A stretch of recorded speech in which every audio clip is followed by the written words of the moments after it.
শিশুটির এই কান বন্ধ করে রাখার কারণ আর কিছুই নয়, ভুভুজেলা নামের ভিনদেশি এক বাদ্যযন্ত্রের বিকট শব্দ।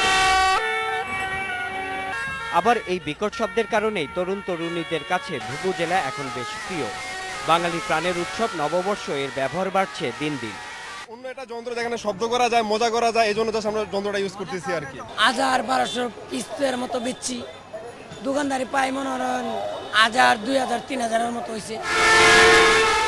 কানের জন্য ক্ষতিকর বলে দেশের সার্বজনীন উৎসবে ভুভুজেলা ব্যবহার নিষিদ্ধ করার দাবি অনেকের।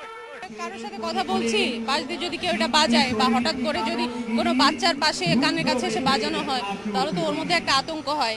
এত সাউন্ড পলিউশন তো আমাদের দরকার নেই। আমাদের দেশীয় সংস্কৃতি অনেক বাদ্যযন্ত্র আছে, আমরা সেগুলো ব্যবহার করতে পারি। বাইরের একটা সংস্কৃতি আমরা সহজে গ্রহণ করছি কেন? 2010 সালের দক্ষিণ আফ্রিকা ফুটবল বিশ্বকাপে প্রথম নজরে আসে ভুভুজেলা। বিরক্তিকর শব্দ তৈরির কারণে সেবার খেলার মাঠেও এটি নিষিদ্ধের দাবি ওঠে।